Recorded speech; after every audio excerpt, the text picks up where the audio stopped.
ফলে পরিকাঠামোগত অনেক বেশি সুযোগ সুবিধা যেগুলি পাওয়া যায়, উন্নয়নের কাজ আরও নিবিড়ভাবে গতি পায়। তো সেগুলি সর্বভারতীয় তৃণমূল কংগ্রেস এবং তৃণমূল কংগ্রেসের সরকার মানুষের কাছে দায়বদ্ধ ছিল এবং মানুষ খুশি হয়েছেন। ধূপগুড়ি থেকে আনন্দ সেলিব্রেশনের খবর আসছে, উদযাপনের খবর আসছে যে ধূপগুড়ি অবশেষে মহকুমা। তো এখন এই যে বিজেপির লোকজন ছিলেন তারা কতবার এই বিষয়টা নিয়ে বলেছেন, তারা তো মানুষের পাশে মানুষের দাবিতে থাকেন না। মানুষের পাশে মানুষের সঙ্গে মানুষের দাবি নিয়ে তৃণমূল কংগ্রেস থাকে।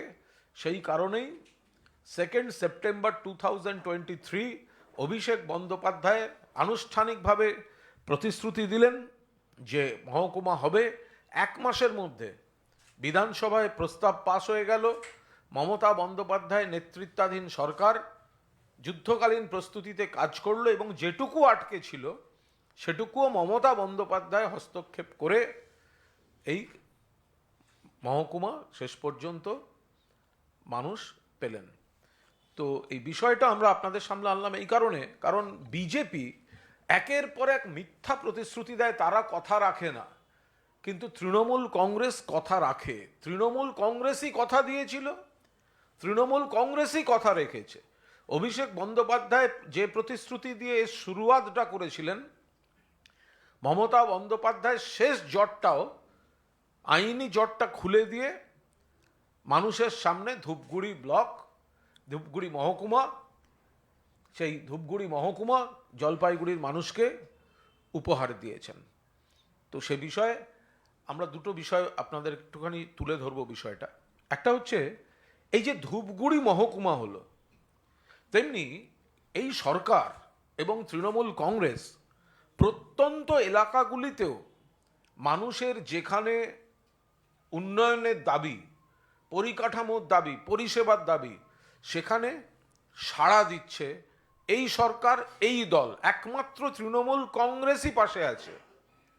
বাকিরা কেউ কুৎসার রাজনীতি করছে, কেউ সিবিআইডির রাজনীতি করছে, কেউ ধর্মের রাজনীতি করছে, কিন্তু মানুষের প্রয়োজনে রুটি কাপড়া মাকানের রাজনীতি, উন্নয়ন পরিষেবা একমাত্র তৃণমূল কংগ্রেস করছে। এই বিষয়টা আপনাদের কাছে বলবেন মন্ত্রী বীরভা হাঁসদা। এবং ধূপগুড়ি মহকুমা হওয়ার পর ধূপগুড়ির কি কি উপকার বাড়তি হতে চলেছে সেটা ধূপগুড়ির মাননীয় বিধায়ক তিনি ডক্টর নির্মল চন্দ্র রায় তিনি বলবেন। বীরভা হাঁসদা। হ্যাঁ, কুণালদা যেটা বললেন, আমরা পশ্চিমবঙ্গের মানুষ যেটা লক্ষ্য করেছি, এবং আমি বিভিন্ন জায়গায় এটাও আগেও বলেছি, যেহেতু আমি জঙ্গলমহল থেকে একদম পিছিয়ে পড়া এলাকা থেকে আসা একজন মানুষ, তো তৃণমূল কংগ্রেস যে কথা দেয় এবং সেই কথা রাখে। কারণ আজকে ধূপগুড়ির ক্ষেত্রে শুধু নয়, আমরা বিভিন্ন জায়গায় দেখেছি সেটা। আজকে ঝাড়গ্রামের মতো জায়গায় আমরা দেখেছি মমতা বন্দ্যোপাধ্যায় কথা দিয়েছিলেন, উনি কথা রেখেছেন। আজকে ঝাড়গ্রামের মতো জায়গায় মেডিকেল কলেজ থেকে আরম্ভ করে সাধু রামচাঁদ মুর্মু ইউনিভার্সিটি থেকে আরম্ভ করে সব কিছু হচ্ছে। এবং আমাদের নেতা অভিষেক বন্দ্যোপাধ্যায় যখন ঝাড়গ্রামে ঢুকেছিলেন, সেই সময় উনি কয়েকটা জায়গায় আমার বিধানসভা এলাকার মধ্যেই রাস্তায় দাঁড়িয়ে মানুষজনের সাথে কথা বলেছেন। পরের দিনই আমি দেখেছি সেই জায়গায় কিন্তু উনি মন্ত্রীদের পাঠিয়ে সেই জায়গাগুলো যাতে তাড়াতাড়ি কাজ করা যায় সেই ব্যবস্থাও উনি করেছেন। তো সেই জায়গা আমি বলতে চাই যে তৃণমূল কংগ্রেসই একমাত্র এমন একটা দল যে সাধারণ মানুষের কথা ভাবে, সাধারণ মানুষের জন্য কাজ করে। এবং মমতা বন্দ্যোপাধ্যায়, অভিষেক বন্দ্যোপাধ্যায় সেটা বারবার দেখিয়ে দিয়েছেন। কিন্তু যারা বিরোধিতা করে, আমি তাদেরকে বলবো বিরোধিতা না করে আপনারা একবার উন্নয়নের কথাটা দেখুন। উন্নয়নের যদি না হয়ে থাকে সামনাসামনি বসে আমাদের সাথে আলোচনা করুন এবং আপনারা যদি ক্ষমতা থাকে দেখিয়ে দিন। কারণ ধূপগুড়ি থেকে জঙ্গলমহল থেকে আরম্ভ করে সমস্ত জায়গার মানুষজন আজকে এই জন্যই মমতা বন্দ্যোপাধ্যায়ের পাশে থাকেন, কারণ তারা জানেন যে মমতা বন্দ্যোপাধ্যায় একজন নেত্রী, একজন মুখ্যমন্ত্রী যিনি সাধারণ মানুষের কথা বারবার ভেবেছেন। না হলে দেখুন আজকে দুয়ারে সরকারে মানুষকে আর সরকারের কাছে আসতে হয় না, সরকার দুয়ারে চলে গেছে। এবং সাধারণ মানুষ যারা আমরা একদম গরিব শ্রেণীর মানুষ, সেই সব মানুষজন আজকে সরকারের কাছে পৌঁছে তাদের মনের কথা বলতে পারছে, সেটা তো আগে কখনো হয়নি। এবং বিজেপি সরকার যারা সেন্ট্রালে বসে আছে তারাও কিন্তু সেই ক্ষমতা এখনো দেখাতে পারেনি। তাই সেই জায়গা থেকে আমি বারবার যেটা গর্বের সাথে বলি যে তৃণমূল কংগ্রেস এমন একটা দল যারা মানুষের কথা ভাবে, খেটে খাওয়া মানুষের কথা ভাবে, উন্নয়নের কথা ভাবে। আজকে ধূপগুড়ি যে মহকুমা হলো, আমি প্রচারে যখন গেছি তখন দেখেছি সেই চা বাগানের মানুষজন যারা ভয়ে ভয়ে থাকে, মানুষজনের সাথে কথা বলতে ভয় হয়, সেই মানুষজনের কাছেও আজকে কিন্তু পরিষেবা পৌঁছে যাতে যায়, তার জন্যে এই সূচনাটা হয়েছে। আমাদের অভিষেক বন্দ্যোপাধ্যায় আমাদের নেতা, তিনি কথা দিয়েছিলেন এবং সেই কথাটা আমাদের মাননীয় মুখ্যমন্ত্রী মমতা বন্দ্যোপাধ্যায় ধরে রাখলেন। এর জন্য অসংখ্য ধন্যবাদ জানাবো, কারণ চা বাগানের সেই সব মানুষজন কিন্তু আদিবাসী সম্প্রদায়ের মানুষ, এবং সেই সব মানুষজন যাতে পরিষেবা পায় তার এই সহযোগিতা আদিবাসী মানুষ কখনো ভুলে যাবে না। এবং তৃণমূল কংগ্রেসের পাশে যেভাবে আদিবাসী মানুষ ছিলেন, খেটে খাওয়া মানুষজন যেমন ছিলেন, সেভাবেই কিন্তু আগামী দিন থাকবেন। এবার একটা বিষয় বলে আমি মাননীয় বিধায়কের কাছে দেব। দেখুন, একটা তফাৎ হচ্ছে, মৌলিক তফাৎ, যে কেন্দ্রীয় সরকার যেহেতু বিজেপি পশ্চিমবঙ্গে হেরে গেছে সেই কারণে বৈষম্য করে। পশ্চিমবঙ্গের টাকা দেব না, আবাসের টাকা দেব না, 100 দিনের টাকা দেব না, প্রায় 1,50,000 কোটি টাকার মতো বকেয়া। কেন না, পশ্চিমবঙ্গে বিজেপি হেরে গেছে। তৃণমূল কংগ্রেস কিন্তু এই কাজটা কখনো করেনি। এখানে এমন অনেক এলাকা রয়েছে বা ছিল যেখানে হয়তো তৃণমূল জেতেনি, কিন্তু সেই এলাকাগুলিকে কোনোভাবে উন্নয়নের কাজ থেকে বাদ দেওয়া হয়নি বা হয় না, এইটা আমরা জোর দিয়ে বলতে চাই। একটা সময় ধূপগুড়ি আমাদের বিধায়ক ছিলেন না, আজকে আমাদের বিধায়ক এসছেন। তাই বলে কি ধূপগুড়িতে উন্নয়ন বন্ধ ছিল? বন্ধ ছিল না। কি কি হয়েছে সেগুলো উনি বলবেন। রাস্তাঘাট থেকে শুরু করে আনুষঙ্গিক পরিকাঠামো এবং পরিষেবা, যে পরিবারগুলি হয়তো, যে এলাকার অধিকাংশ পরিবার হয়তো কোনো নির্বাচনে তৃণমূল কংগ্রেসকে ভোট দেননি, সেখানেও কন্যাশ্রী থেকে লক্ষ্মীর ভাণ্ডার, রূপশ্রী থেকে স্বাস্থ্যসাথী, কোনো স্কিম কিন্তু বাদ যায় না। এই কারণেই তৃণমূল তার ভোটটা বাড়ছে। এই কারণেই কিন্তু ভুল করেও মানুষ কোনো কারণে যদি অন্য কাউকে ভোট দিয়ে থাকেন, এই উন্নয়নের জন্য তাদের সমর্থন, আশীর্বাদটা আবার তৃণমূল কংগ্রেসের দিকে ফিরে আসছে, মমতা বন্দ্যোপাধ্যায় দল এবং সরকারের প্রতি ফিরে আসছে। এইটা আমরা জোর দিচ্ছি। যেখানে দিল্লি বাংলাকে বঞ্চনা করছে বিজেপি হেরে যাওয়ার জন্য, সেখানে বাংলার বুকে যে যে পকেটে তৃণমূল কম ভোট পেয়েছে বা তৃণমূল জেতেনি, সেখানেও কিন্তু সমান উন্নয়ন চলছে। সেই কারণেই যে মানুষ অন্য কাউকে ভোট দিয়েও ছিলেন, তারা আবার যখন দেখছেন সমস্ত রাস্তাঘাট, জল, বিদ্যুৎ আর পরিবার পিছু পরিষেবাগুলো সবই হচ্ছে, তখন তারা আবার তৃণমূলকে ভোট দিচ্ছেন।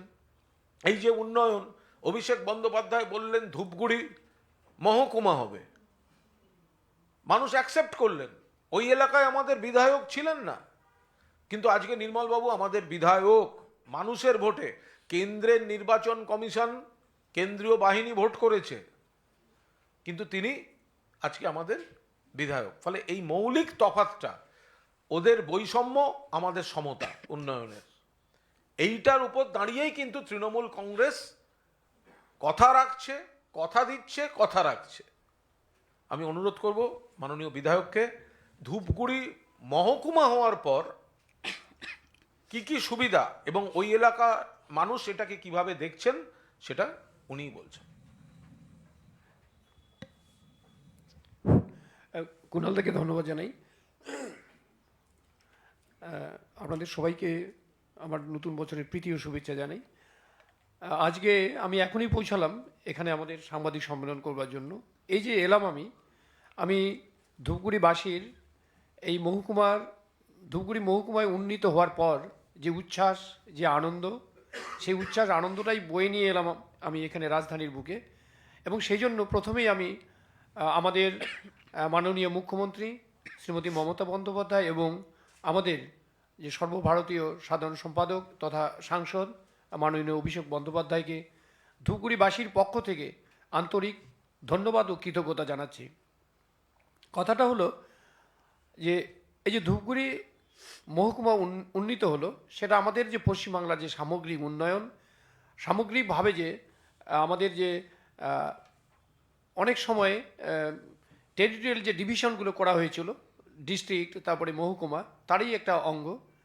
এবং যেটা নির্যাসটা আমাদের কুণালদা বললেন, সেটা হচ্ছে যে আমাদের সরকার যে কথাটা দেয় সে কথাটা রাখে, এটাই হচ্ছে নির্যাস। এবং ধূপগুড়ির উন্নয়ন সম্পর্কে বলতে গেলে প্রথমেই যেটা বলতে হয়, মহকুমায় উন্নীত হওয়ার পরেই আমাদের যেটা আমরা যে পরিষেবাটা পাবো, ধূপগুড়ির মানুষ যে পরিষেবাটা পাবে, যে সেটা হচ্ছে স্বাস্থ্য। যে মানে খুব ইমিডিয়েটলি আমাদের যে ধূপগুড়ি যে গ্রামীণ হাসপাতাল আছে, রুরাল হসপিটাল আছে, সেটাও একেবারে মহকুমা হাসপাতালে সেটা উন্নীত হবে। এই যে আমাদের ধূপগুড়িবাসী 5 লাখের মতো যে আমরা সেখানে ধূপগুড়ির মানুষ আছি, তারা এই যে মহকুমা হাসপাতালে যে এটা পরিষেবা সেটা আমরা পাবো। এছাড়াও আমি বিধায়ক হওয়ার পরে একটু বলিনি যে আমি বিধায়ক হওয়ার পরেই কিন্তু ধূপগুড়িতে অনেক মানে উন্নয়নের যে কর্মযজ্ঞ শুরু হয়ে গেছে। সেখানে অনেক রাস্তাঘাট এ পর্যন্ত আপনাদের ধরুন অন্তত 97 কিলোমিটার্স আমাদের রোড আন্ডার কনস্ট্রাকশন রয়েছে। এবং এর মধ্যে অনেক ব্রিজ আমাদের সরকার স্যাংশন করেছে সেখানে আমার এলাকায়।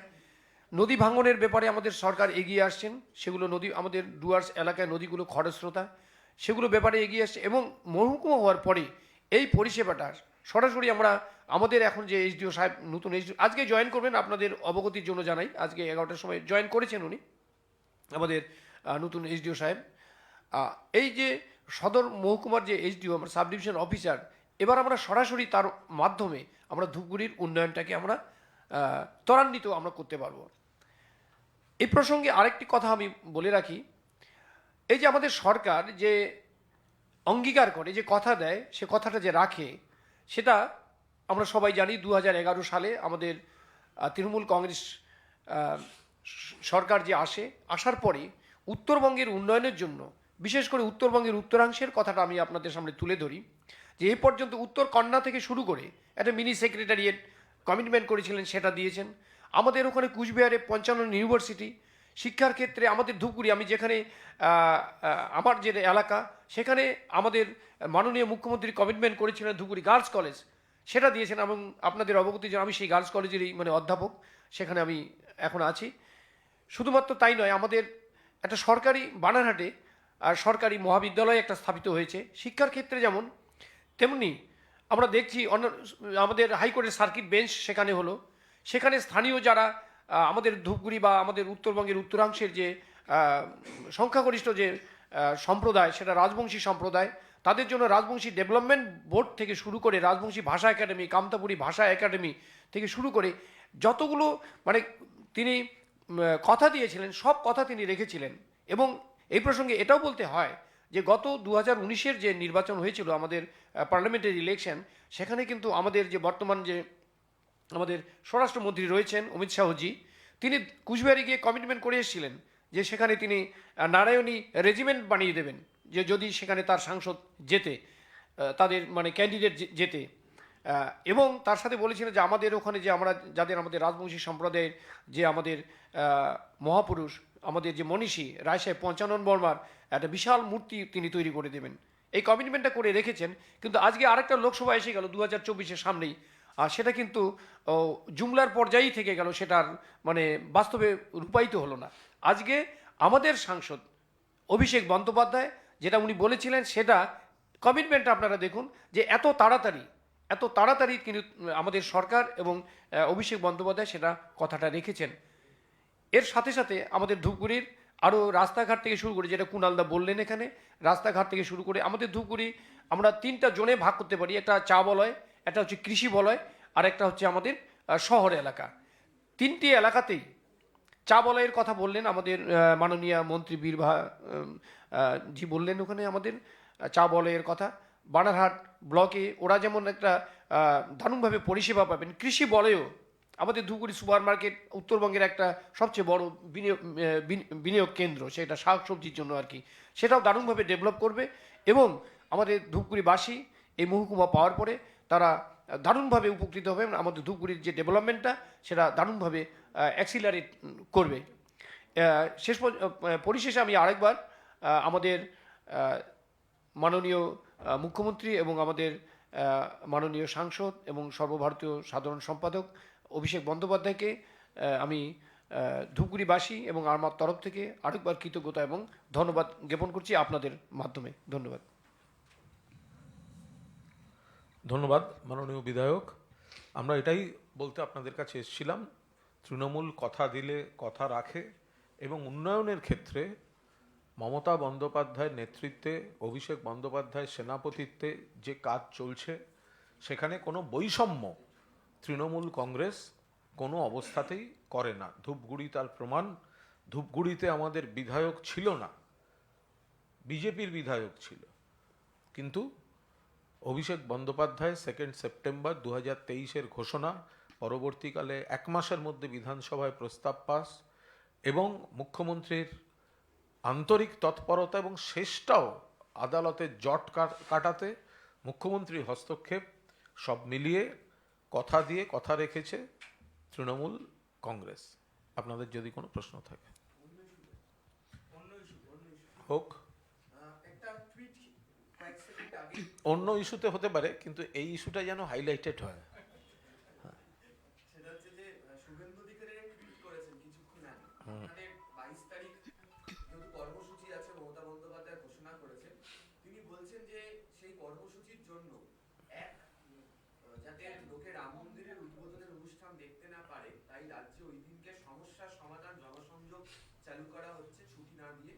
2 হচ্ছে একাধিক জায়গাতে মেইনটেনেন্স ওয়ার্ক করা হবে ইলেকট্রিসিটি বন্ধ করে। এবং 3 নম্বর বলছে যে ডায়মন্ড হারবার মডেল করা হচ্ছে, যে কারণে মহেশতলার উদাহরণ তিনি টেনেছেন, যেখানে রাম পুজো করতে যাওয়া হয়েছিল সে অনুমতি দেওয়া হচ্ছে না। এই আচরণ করে আসলে ওই দিনকে বিঘ্ন ঘটানোর চেষ্টা হচ্ছে, যাতে কেউ রামের পুজো বা ওই অনুষ্ঠানে অংশগ্রহণ করতে না পারে। দেখুন, শুভেন্দু অধিকারী এই রাম পুজোর আবহে হনুমান সাধতে চাইছেন। তো এখন এই ধরনের হনুমানের হুপ হাপ এ তো খুব স্বাভাবিক। এই গাছ থেকে ও গাছের ডালে, হ্যাঁ, কখনো তৃণমূল কখনো বিজেপি, উনি হনুমান সাজতে চাইছেন রাম পুজোর বাতাবরণে। গতকাল একটা টুইট করলেন যে রাম মন্দিরের উদ্বোধন দেখতে না দেওয়ার জন্য মেনটেনেন্সের কাজ হবে, এই হচ্ছে সার্কুলার। কিছুক্ষণের মধ্যে টুইট উইথড্র। কেন না, 2023 সালের নোটিফিকেশন যে 21 জানুয়ারি থেকে কিছু কিছু এলাকায় মেনটেনেন্সের কাজ হবে, ফলে বিদ্যুৎ সরবরাহ ব্যাহত হতে পারে। 23 সালের যেটা নোটিফিকেশন সেইটাকে উনি 24-এ দিয়ে রাম মন্দির বিঘ্নিত হবে, হ্যান হবে, ত্যান হবে বলে একটা টুইট করলেন। তারপর সেটা থেকে সরে গেলেন, ডিলিট করে গেলেন। উনি প্রলাপ বকছেন গোটা জিনিসটা নিয়ে, নজর কাটতে চাইছেন, বিভ্রান্ত করছেন। গেছিলেন তো হাইকোর্টে মমতা বন্দ্যোপাধ্যায়ের নেতৃত্বাধীন সংহতি মহামিছিলকে আটকাতে। হাইকোর্ট তো গালে একটা ঠাটিয়ে চড় মেরে বার করে দিয়েছে। তো নানা রকম কুৎসা করেছেন, অপপ্রচার করেছেন, সেইগুলো চালিয়ে যাচ্ছেন। গণতান্ত্রিক রাজ্য, যারা মনে করবেন যেটা করবেন তারা সেটা করবেন। আর সেখানে মানুষ টিভিতে নানা রকম জিনিস দেখে, কেউ সিরিয়াল দেখে, কেউ খেলা দেখে, কেউ অমুক দেখে, কেউ খবর দেখে। তা এখন যদি কেউ দেখার হয় দেখবেন, তার সঙ্গে কি এসে গেল? প্রথমে বুঝতে হবে রাম ভক্ত মানেই কিন্তু বিজেপি নয়। ভগবান রামের অনেক ভক্ত আছেন, তারা বিজেপি করেন না। হিন্দু মানেই বিজেপি নয়। শুভেন্দু তো সিবিআই এ স্ট্যাম্প লাগানো হিন্দু, ও তো গ্রেপ্তারি এড়াতে বিজেপিতে গিয়ে বড় বড় কথা বলছে। তো সুতরাং এইসব জালি হিন্দু, মেকি হিন্দু, এরা হচ্ছে শুভেন্দু আর ভারতীয় জনতা পার্টি। আসল হিন্দু বললে তো পূজনীয় শঙ্করাচার্যরা। তারা যেটা বলছেন তাদের থেকে বড় হিন্দু নরেন্দ্র মোদীজি, অমিত শাহজি, জেপি নাড্ডাজি বা এখানকার যে 4 আনা নকুলদানার মতো নেতারা বড় বড় কথা বলছে, তারা কি শঙ্করাচার্যদের থেকে বড় হিন্দু? এ হতে পারে কখনো? ইনকমপ্লিট মন্দির, প্রাণ প্রতিষ্ঠান নামে প্রহসন হচ্ছে, পূজারীরা সেবায়েতরা বাদ পলিটিক্যাল লোক প্রাণ প্রতিষ্ঠা করতে যাচ্ছে, শঙ্করাচার্যরা প্রতিবাদ করছেন, আর এই বিজেপি শঙ্করাচার্যদেরও অপমান করছে। তো সুতরাং শুভেন্দু অধিকারী এই রাম মন্দিরকে ছুতো করে নিজে একটু হনুমান সাজতে চাইছেন, উনি মাঝে মধ্যে এই হুপ হাপ করবেন, এগুলোর খুব প্রাসঙ্গিকতা নেই। আজকে প্রিন্সেপ ঘাটে সঙ্গীত মেলার আয়োজন করেছে বিজেপি কালচারাল মিট, যেখানে শুভেন্দু অধিকারী আসবেন, বিজেপি নেতৃত্ব থাকবেন, শুভেন্দু গান গাইবে? জিতেন্দ্র তিওয়ারির উদ্যোগে। আমি অনুরোধ করব বিশিষ্ট সঙ্গীত শিল্পী জিতেন্দ্র তিওয়ারি এবং বিশিষ্ট সঙ্গীত শিল্পী সঙ্গীত বিশেষজ্ঞ শুভেন্দু অধিকারী যেন বিজেপির সঙ্গীত মেলায় সঙ্গীত চর্চা করেন। কিন্তু বিজেপির যেটা অভিযোগ, এই মুহূর্তে পুলিশ সেখানে গিয়েছে, তাদেরকে বাধা দিচ্ছে, বন্ধ করে দিচ্ছে, এবং বিজেপি এটা নিয়ে আদালত পর্যন্ত যাবে বলে জানা যাচ্ছে। আদালত যাবে তো ওই জায়গাটায় যদি দেখা যায় গঙ্গাসাগর ফেরত সাধুরা রয়েছেন বা অন্য কোনো প্রশাসনিক সমস্যা রয়েছে, তো সেখানে হবে। তো ব্রিগেডে তো ওনারা গীতা পাঠ করলেন, ব্রিগেডে সব মিলিয়ে 27,000 লোক নিয়ে গীতা পাঠ করলেন, কেউ তো বারণ করতে যায়নি। তো ওরকম খোলা আকাশের নিচে ওনারা গাইবেন। আর শুভেন্দুর গান মানে শুভেন্দুর তো 7 সুর বেরোয় না, ওর তো 3য় সুর আর 6ষ্ঠ সুর, গা ধা, এছাড়া তোর বেরোয় না। তো সুতরাং ওই সঙ্গীত মেলায় কি হবে? 3য় সুর আর 6ষ্ঠ সুরের লোকেরা মিলে সঙ্গীত মেলা আয়োজন করেছে, ওখানে পুরো সারেগামা পাধানিসা বেরোবে নাকি? 3য় সুর 6ষ্ঠ সুর, শুভেন্দু চললো কত দূর। এই সঙ্গীত মেলা আয়োজনের কারণ হিসেবে বলছেন যে যেসব শিল্পীরা রাজ্য সরকারের সঙ্গীত মেলায় সুযোগ পান না, সেসব বঞ্চিতদের নিয়ে সঙ্গীত মেলা। এরকম কোনো কথাই নয়। রাজ্য সরকারের সঙ্গীত মেলা একটা ব্রড বেসড, অনেক বড়। এখন হয়তো সকলকে নির্দিষ্ট সময়ের মধ্যে অ্যাকোমোডেট করা যায় না, কিন্তু এটা যখন রাজ্য সরকারের কোনো অনুষ্ঠানের মঞ্চগুলি দেখবেন, সেখানে মানে যারা ঘোরতর বামপন্থী বলেও পরিচিত ছিলেন, তারাও কিন্তু সম্মান পান, স্বীকৃতি পান। এই সংস্কৃতির জায়গাটায় যখন মানে তাদের কিন্তু রাজ্য সরকার কোনো বিচার ওইভাবে করে না, এখানে দলতন্ত্র চলে না। ফলে রাজ্য সরকার উদার মনেই সঙ্গীত শিল্পীদের সমস্ত রকম সুযোগ দেন। এখন ওনাদের মনে হয়েছে ওই যা হয় 3য় সুর আর 6ষ্ঠ সুরের কিছু সম্মেলন করবেন তারা, তাদের ব্যাপার। আরেকটা বিষয়, 350 দিন আন্দোলন চলছে ডিএর জন্য, গতকাল মহা মিছিল করেছিলেন, আজকে হুঁশিয়ারি দিয়েছেন 1টা পর্যন্ত অপেক্ষা করবেন, মুখ্যমন্ত্রী কি বলছেন, তারপর আমরণ অনশন। ওই আমরণ অনশনটা কিরকম অনশন হবে? শিফটে হবে না একজনই করবে? যারা ঘোষণা করে বড় বড় কথা বলছে আর ছাপ্পা মারা সরকারি তকমা নিয়ে সরকার বিরোধী মঞ্চ খুলে বসে আছে, দোকান খুলে বসে আছে, তো তারা শিফটে আমরণ অনশন করবেন না নিজেরা করবেন? তো এইসব লোককে ভুলভাল বোঝানোটা বন্ধ করুন। একদিকে আপনারা মামলা করবেন সুপ্রিম কোর্টে, আবার আপনারা আন্দোলনও করবেন। সুপ্রিম কোর্টে তো ডিএ মামলা চলছে, তো মামলা যদি হয় আপনারা আদালতের উপর ভরসা রাখুন। কাজ করতে হবে না, রাস্তাঘাট আটকে, এটা কি চলছে? আপনারা তো মামলা করেছেন, সুপ্রিম কোর্টে মামলা চলছে, তা মামলা লড়ুন। আর এখানে যারা ডিএ নিয়ে কথা বলছেন, মাননীয় মুখ্যমন্ত্রী মমতা বন্দ্যোপাধ্যায় যা যা বলা স্পষ্ট করে বলেছেন, যতটা চেষ্টা করার করছেন, আর এক কিস্তি দিয়েছেন। কিন্তু কই, যারা আন্দোলন করছেন তারা তো রাজ্য সরকারি কর্মচারী বলে দাবি করেন, কিন্তু বাংলার সরকারের প্রতি কেন্দ্রের বৈষম্য, যে টাকাটা আটকে আছে বকেয়া হকের টাকা, একবারও তো বলছেন না কেন্দ্রীয় সরকার টাকাটা দিয়ে দিক, তাহলে আমাদের চাইতেও সুবিধা হয়, মুখ্যমন্ত্রী দিতে সুবিধা হয়। এনারা যখন দিল্লি যান তখন হিন্দু মহাসভার আয়োজনে থাকেন। এগুলো সব ছাপ্পা মারা তৃণমূল বিরোধী, ছাপ্পা মারা সরকার বিরোধী। এদের জন্যই 34 বছর ওয়ার্ক কালচার খারাপ হয়েছে। এদের জন্যই সাধারণ মানুষ সরকারি দপ্তরে গেলে পরিষেবা পান না, এরা চেয়ারে থাকে না সময়ে। ফলে যে কোনো মূল্যে সরকারকে ডিস্টার্ব করার জন্য সিপিএম, বিজেপি আর কংগ্রেসের একাংশের মদতপুষ্ট এই ছাপ্পা মারা সরকার বিরোধীরা অশান্তি করার চেষ্টা করছে ভোটের মুখে। ওকে, আচ্ছা, নাম্বার 1 হচ্ছে আজকে বড়লা পুরসভার প্রাক্তন চেয়ারম্যান শঙ্কর আঢ্যর ফুল টার্ম পিসির ফর প্রোডাকশন ছিল, তো সেখানে ওকে জার্নালিস্টরা কোয়েশ্চেন করেছিল যে জ্যোতিপ্রিয় মল্লিকের কাছ থেকে যে চিঠি রিকভারি হয়েছিল তাতে আপনার নাম ছিল, সেটা কি করে এলো? তো তার উত্তরে ও সেখানে উত্তর দিয়ে গেছে যে এটার পেছনে কনস্পিরেসি আছে।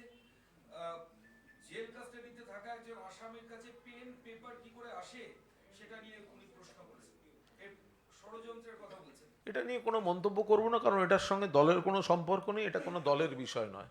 কোনো একটা বিষয়ে তদন্ত চলছে, কোর্ট চত্বরে কে কি মন্তব্য করছেন তার উপর দাঁড়িয়ে কোনো মন্তব্য হয় না। তাপস পালের ওয়াইফ একটা কমপ্লেইন করছেন, বলছেন আপনার সাথেও কথা হয়েছে, অসহযোগিতা চলছে, দুর্ব্যবহার চলছে, কাজের লোক বাড়িতে আসছে না, নিরাপত্তাহীনতা বোধ করছি, এখন মনে হচ্ছে ব্রিটিশ আমল বাম আমল ভালো ছিল, এইসব কথা বলছেন। তাপস পাল একজন তৃণমূল পরিবারের অন্যতম সদস্য ছিলেন। তাপস পাল একজন বিশিষ্ট অভিনেতা। মমতা বন্দ্যোপাধ্যায় আমাদের নেত্রী। তাপস পাল দীর্ঘদিন ধরে মমতা বন্দ্যোপাধ্যায়ের আন্দোলনের স্রোতে যুক্ত, এবং মমতা বন্দ্যোপাধ্যায়ও তাপস পাল এবং তার পরিবারকে অত্যন্ত ভালোবাসেন, স্নেহ করেন। এবং তাপস পালের দুর্ভাগ্যজনক বন্দি জীবনেও যতটা সম্ভব পাশে দাঁড়াবার চেষ্টা দল করেছে। কাল শ্রীমতী নন্দিনী পাল, কারণ ওদের সঙ্গে আমার একটা যোগাযোগ আছে, তাপসদার সঙ্গে আমার খুবই ভালো সম্পর্ক ছিল, উনি ফোন করেছিলেন, কিছু বিষয় উনি বলেছেন, আমি শুনেছি, আমি যথাযথ জায়গায় বিষয়গুলি জানিয়েছি। আমার ধারণা যে এই ধরনের বিষয় যেগুলি ওনারা ভাবছেন বা উনি যেগুলো মনে করছেন সেগুলোর সমাধান হয়ে যাবে।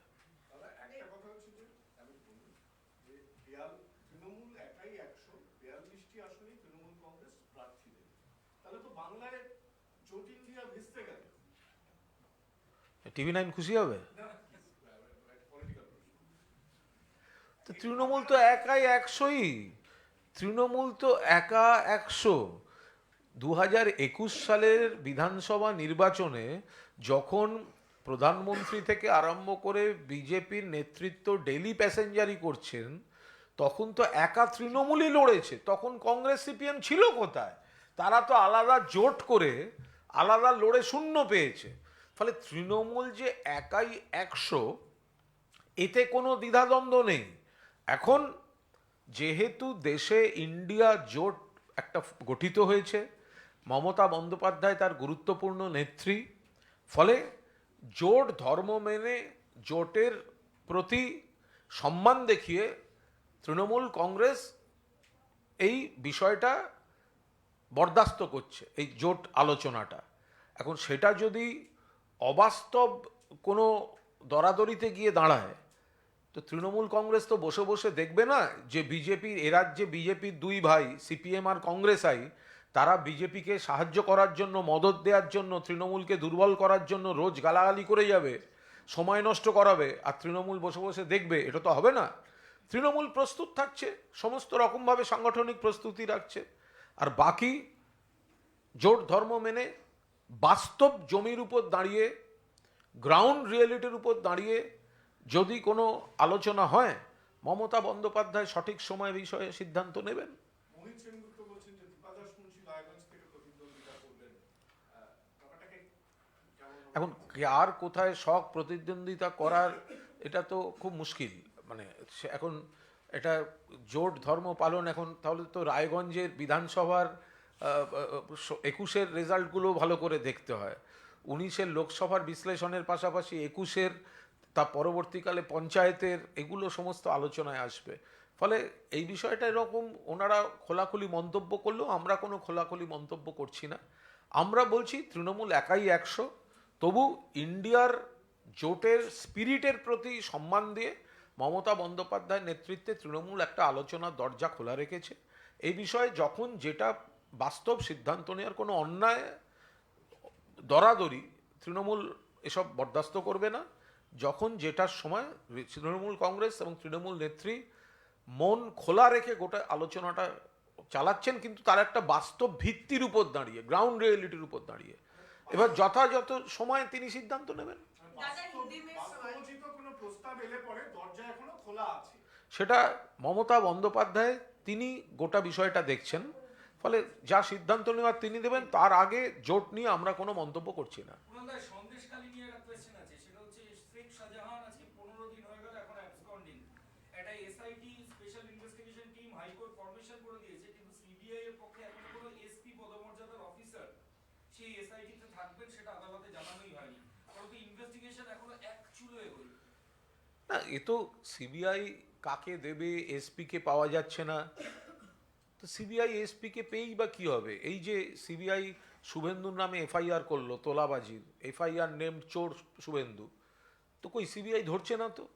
তো সুতরাং যে সিবিআই অফিসিয়ালি এফআইআর নেমড আসামিকে ধরছে না বিজেপিতে গেছে বলে, সেই সিবিআই চোখের সামনে শুভেন্দুকে দেখতে পাচ্ছে, ধরছে না, তা যাকে চোখের সামনে দেখা যাচ্ছে না তাকে ধরে আনবে, এ ভাবাই তো দূরস্থ।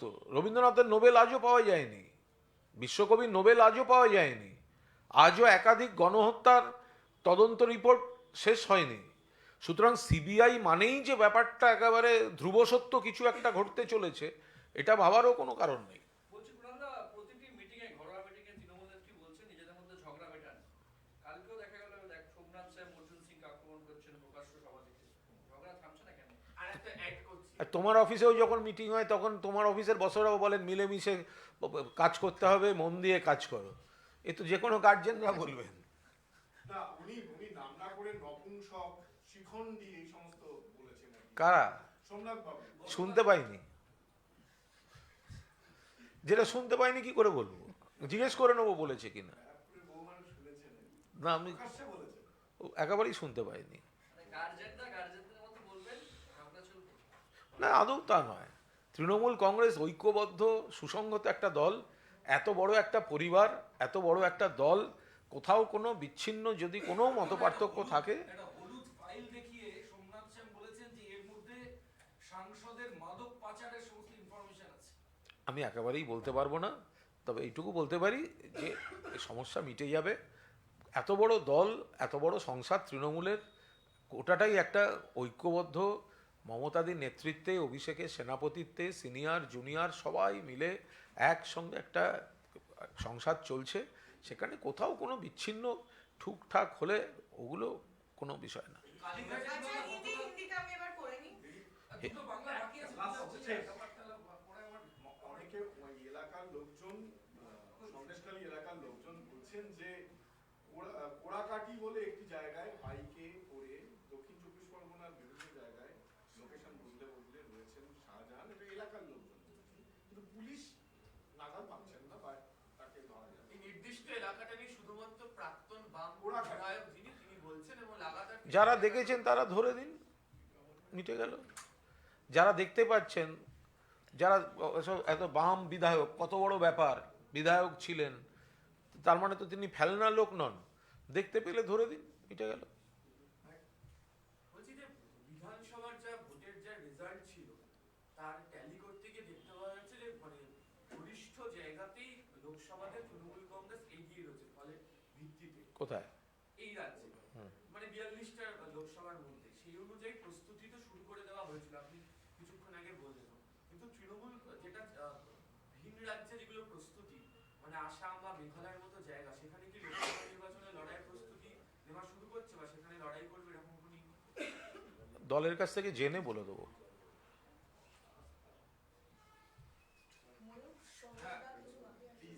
একটা লাস্ট আছে, সেটা হচ্ছে যে গতকাল কালীঘাটে যে মিটিংটা হয়েছিল মুর্শিদাবাদের লিডারশিপকে নিয়ে, সেখানে হুমায়ুন কবির কিছু কথা বলেছেন। উনি বলেছেন যে ওনাকে কোয়েশ্চেন করা হয়েছিল, উনি বলেছেন যে উনি আজকের দিনে অভিষেক বন্দ্যোপাধ্যায় সত্যি যোগ্য নেতৃত্ব হয়ে উঠেছেন।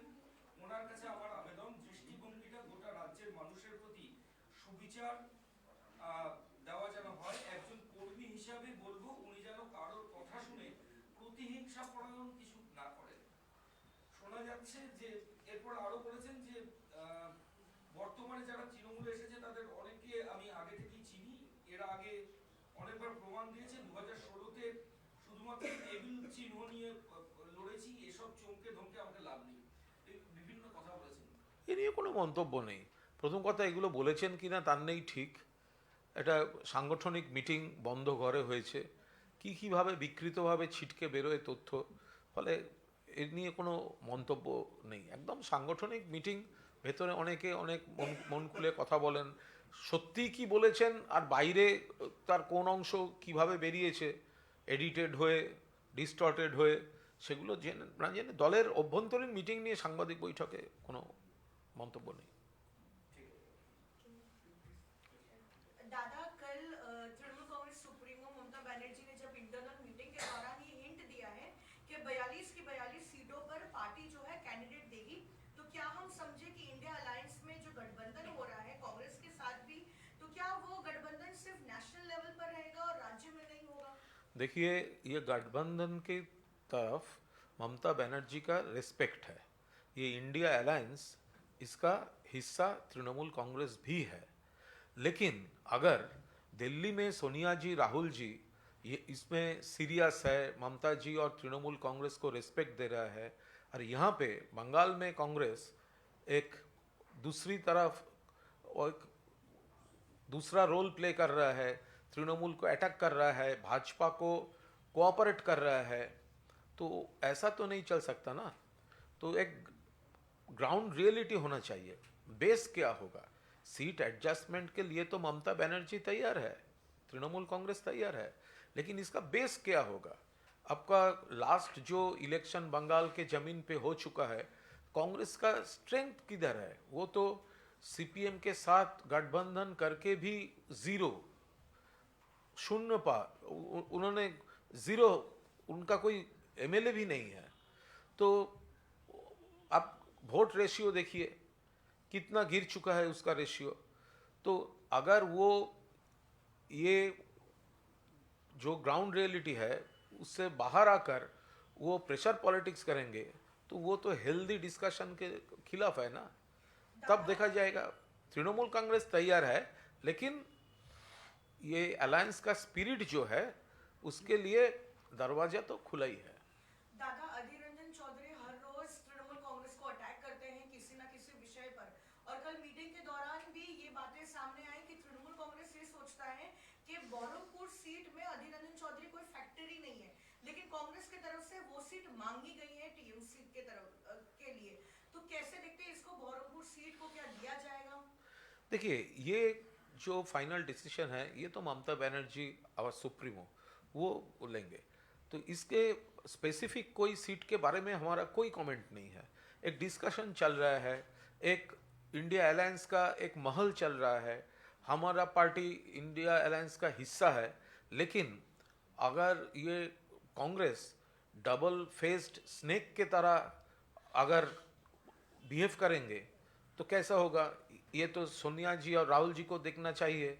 जो आप लोग वहाँ पर बोल रहे हैं जो तृणमूल को चाहिए, ममता जी को चाहिए, तृणमूल हमारा हिस्सा है, और यहाँ पर बंगाल में आपका स्टेट यूनिट रोज कंटिन्यूअसली आप बीजेपी को ऑक्सीजन दे रहा है, तृणमूल को अटैक कर रहा है, आप लोग अलाउ कर रहे हैं, ये तो नहीं चलेगा।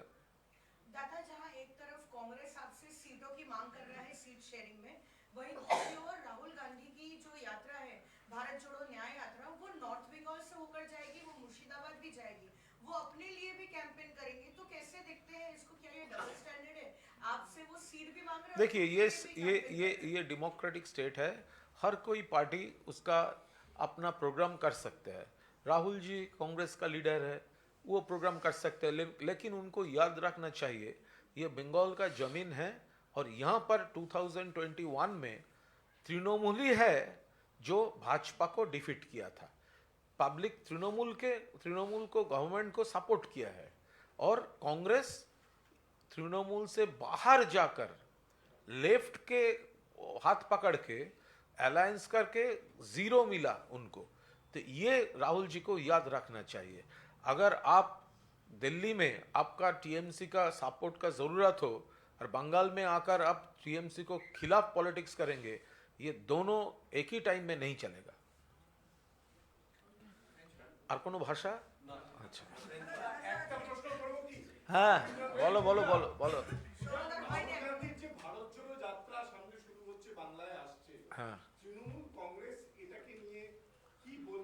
আরে রাহুল গান্ধী বলছেন ভারত জোড়ো, আর মিলিন্দ দেওরা বলছে কংগ্রেস তোড়ো। আগে তো নিজেদের ঘরটাকে সামলাক। রাহুল গান্ধী ওদিকে পূর্ব দিকে হাঁটলেন তো ও পশ্চিম দিকে ঘর ভেঙে দিল। তো ফলে তখনই তো এই জোটটা, কংগ্রেস তো তখনই তার সমস্ত বিজেপি বিরোধী দায়িত্ব পালন করতে পারবে যদি কংগ্রেস পার্টিটা নিজের শক্তিশালী থাকে। না, জাতীয় রাজনীতির বাধ্যবাধকতা মেনে কি তৃণমূল কংগ্রেস রাহুল গান্ধীর সঙ্গে পা মেলাতে পারে বাংলায়? এ বিষয়ে এই মুহূর্তে আমাদের কাছে কোনো খবর নেই। আমার কংগ্রেস শীর্ষ নেতৃত্ব তারা যদি যথাযথভাবে আমন্ত্রণ জানান, সেক্ষেত্রে পরিস্থিতি বিবেচনা করে আমাদের শীর্ষ নেত্রী মমতা বন্দ্যোপাধ্যায় যা সিদ্ধান্ত নেবেন সেটাই হবে। এখনো পর্যন্ত আমাদের কাছে এ বিষয়ে বলার মতো কোনো খবর নেই। दादा आखिरी सवाल, शुभेंदु अधिकारी ने अभी थोड़ी देर पहले एक ट्वीट किया है और उसमें कहा है कि बंगाल के लोग 22 जनवरी को राम महोत्सव को नहीं सेलिब्रेट कर सके, इसीलिए जगह जगह पर कैंप लगाए गए हैं। कुछ इलाके में जो है इलेक्ट्रिसिटी मेंटेनेंस के नाम पर बंद की जाएगी और डायमंड हार्बर मॉडल के तहत जो है ताकि बंगाल के लोग देखिए, शुभेंदु अधिकारी कल भी एक ट्वीट किया था और उसके बाद वो ट्वीट डिलीट किया, क्योंकि 2023 का वो पिछले बरस का एक नोटिफिकेशन था इलेक्ट्रिक कंपनी का, इलेक्ट्रिक डिपार्टमेंट का, मेंटेनेंस के लिए थोड़ा किसी कई जगह पे थोड़ा मेंटेनेंस के लिए काम हो सकता है। तो वो नोटिफिकेशन 2023 का, तो वो ये ट्वीट किया और उसके बाद ट्वीट डिलीट भी किया। वो पागल हो चुका है, उसका मेंटल ट्रीटमेंट का ज़रूरत है। Okay, thank you. ओ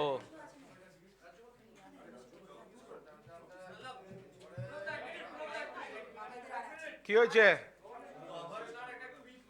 হ্যাঁ, তিনি বলছেন যে তিনি নাকি পিস গ্রুপে ফোন পাচ্ছেন কেন পাবলিক সার্ভিস কমিশনের চেয়ারম্যান এখনো নিয়োগ হচ্ছে না, যেন এটাকে করা হয়। মানে পিস গ্রুপের বিষয় নিয়ে ফোন আসবে, গভর্নমেন্টকে ইনস্ট্রাকশন দিয়েছেন ইমিডিয়েটলি চেয়ারম্যান রিক্রুট। ওনার ওই ঘরটা শান্তিকক্ষ নয়, ওনার ঘরটা হচ্ছে অশান্তি কক্ষ। হ্যাঁ, উনি একটা রাজভবনে অশান্তি কক্ষ খুলে বসে আছেন। নিজের মানসিক যা যা বিজেপির নির্দেশিত পথে পশ্চিমবঙ্গে নানাভাবে বিভ্রান্তি তৈরি করার জন্য যা যা করার, উনি ওই অশান্তি কক্ষ থেকে এই কাজগুলো করেন। এই অশান্তি কক্ষটা শেষ দেখা গেছিল সত্যজিৎ রায়ের হীরক রাজার দেশেতে যন্তর মন্তর ঘর। ওইরকম একটা ঘর করার চেষ্টা করেছেন এই রাজ্যপাল।